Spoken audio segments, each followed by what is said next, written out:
we go. Hi, second graders. I feel like I'm sitting too close to you.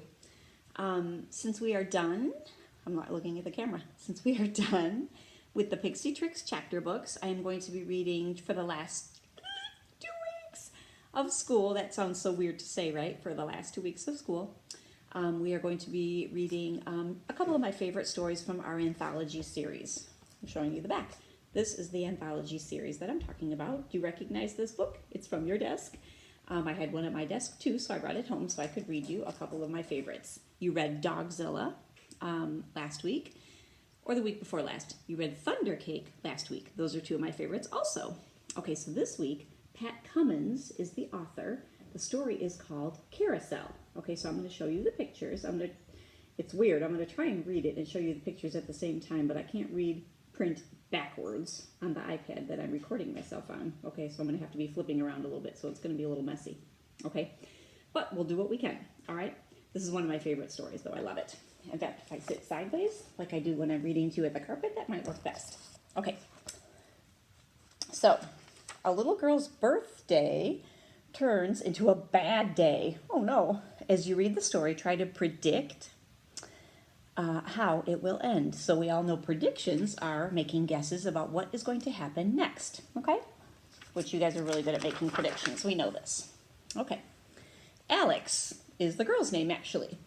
Alex didn't want her hair braided or her shiny shoes buckled Alex didn't want her hair braided or her shiny shoes buckled or every single little pearly button buttoned on her dress.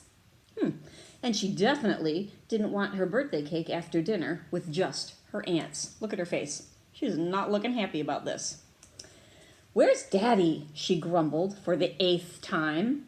"Hold still, Alex," sighed her mother, tugging away.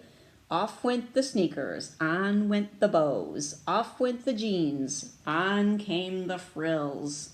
So it looks like party dresses are coming. Look at her dress. That's a pretty dress, actually. She does not look like she's enjoying it, though. Dinner lasted forever. That's a fancy party, though, right? Alex pushed peas from side to side on her plate. She stabbed a potato chunk with her fork, dragged it through the gravy, and ate it like an ice cream cone.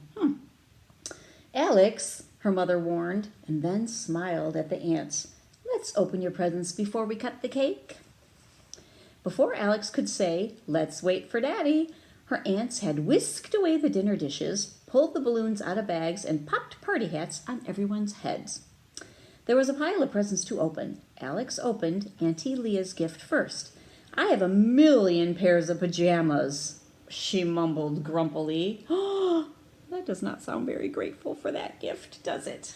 What are you supposed to do when you get a gift? First thing you're supposed to say is, "Thank you." So, whoops. She unwrapped a frothy, that's a good fancy word. She unwrapped a frothy ballerina tutu from Aunt Ruby. Aunt Ruby liked things to sparkle. Ooh, I like Aunt Ruby already. "Looks scratchy," Alex fussed under her breath. Her mother made a face at her, but Alex didn't care. Then, burrowing through puffs of tissue, Alex found a pair of long, fuzzy, hot pink slipper socks. Oh, how cute are these? I would love those. They had rabbit ears and googly eyes and whiskers. Aunt Rose scurried to grab her camera. "No way," said Alex. Oh, she is being so sassy, right? Bad. What would your parents do? Oh, trouble. Uh-oh, look at the face. "Alex," her mother said sharply, "maybe you need to go to bed." Alex quickly hugged her aunts and thanked them. She wasn't mad at them, but Daddy promised, she began. "He said he'd try, honey, and," her mother added, handing her the last gift, "he said to give you this, just in case he didn't get back from his trip on time."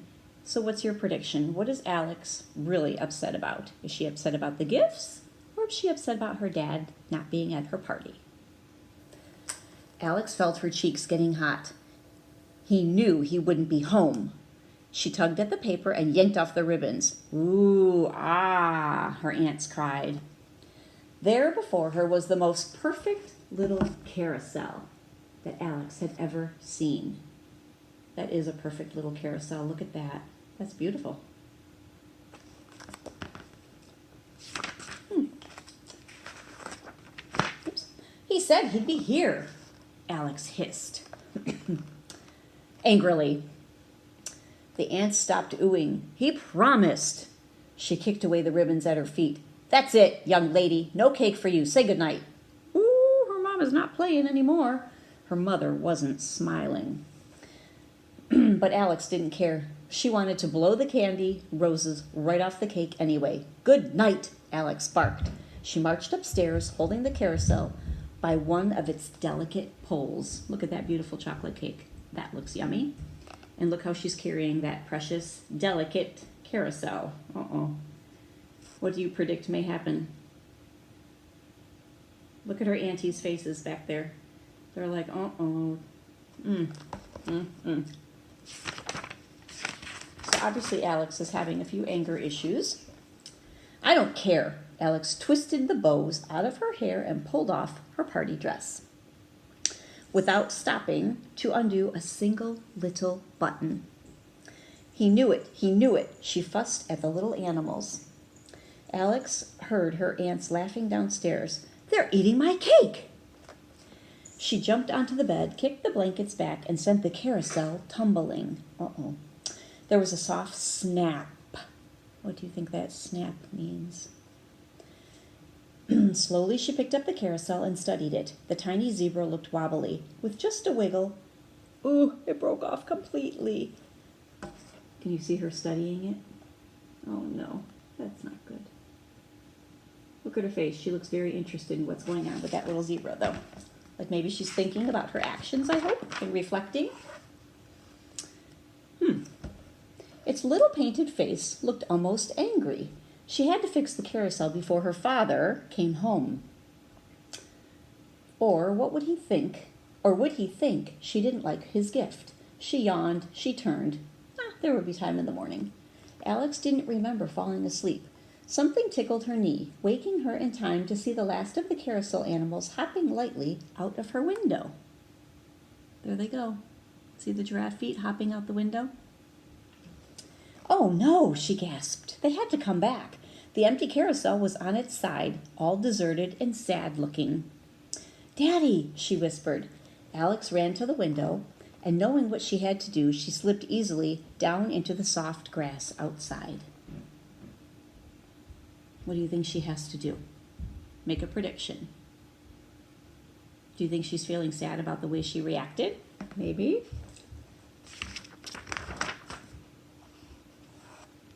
Look at this cool picture. The animals were getting away. Alex took off running. Even as she hurried after them, it seemed that the moonlight was making them grow. Their legs were stretching farther and farther. A paw here, ears there, whiskers in and out of the blue nighttime leaves. Look how ginormous they are now. They don't look like carousel animals anymore, do they? Aren't they pretty?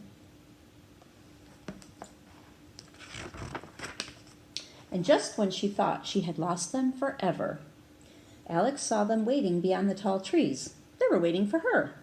Alex tiptoed up to the zebra. She carefully climbed up on its back. A little bit of pole was sticking up just where she had broken it off. Sorry, she whispered in its ear. Had he heard her? The zebra shook his mane and began to trot. Then he galloped, and off he flew. Look how pretty the elephant is. Love it. Aren't these pictures great? Look at her now. Around and around, all of the animals were running with him. From frog to flamingo to rabbit to giraffe, Alex took turns, upside down, right side up, one hand, no hand, both eyes closed. Isn't that so cool?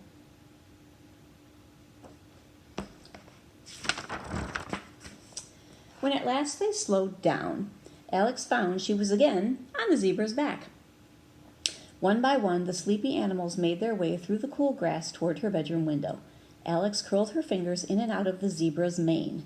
Even in the pale light, she could see that he was smiling. Aw. Oh, one eye opened, then the other. It was morning. Oh dear! Alex sat straight up. She remembered everything.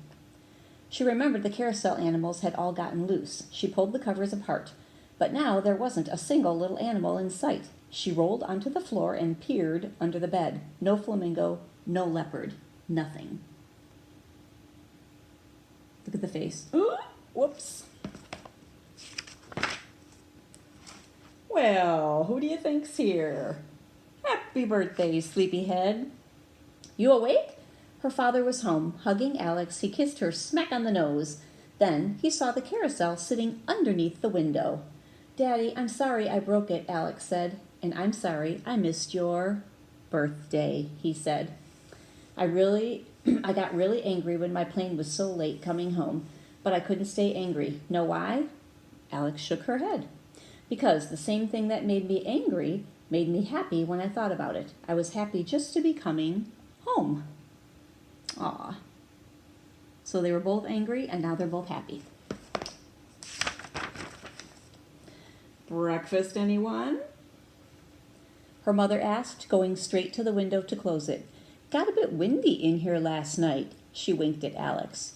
Alex kissed them both. We have a little work to do, her dad said, pressing the tiny zebra into Alex's hand. What's for breakfast? Oh, scrambled cake and ice cream omelets. Well, that's a weird combination, right? Her mother laughed and headed downstairs. Alex took her dad by the hand. Isn't that a cute picture?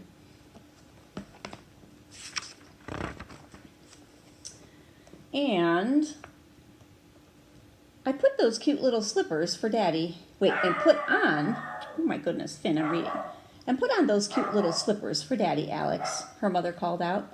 Alex squeezed her dad's hand. He was going to love those slippers. Look at her face. Now she looks much happier. Okay, so, super cute. I have some questions that I'm going to take a picture of, and I'm going to email to your parents so you can talk about these questions, and maybe even write down some answers and email them to me, okay? The questions are, actually there's an art spot too. So if you're an artist person, and we have a lot of artistic people in our classroom, you know, you can also send me those artistic ideas, okay? So think about the selection. How do you think Alex felt her behavior? How do you think Alex felt about her behavior the day after the party? Like when she reflected back, how did she think about how she acted?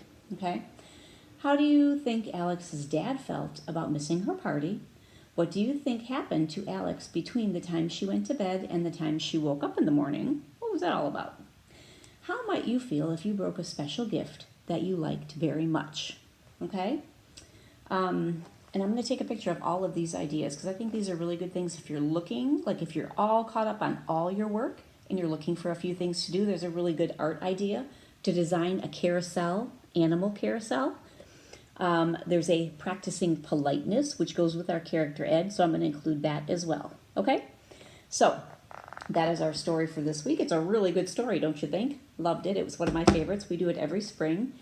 And that's it. We'll talk more in our morning meeting. I have to actually get onto a training session, so I'm going to go right now, and I will see you guys soon. I miss you so much.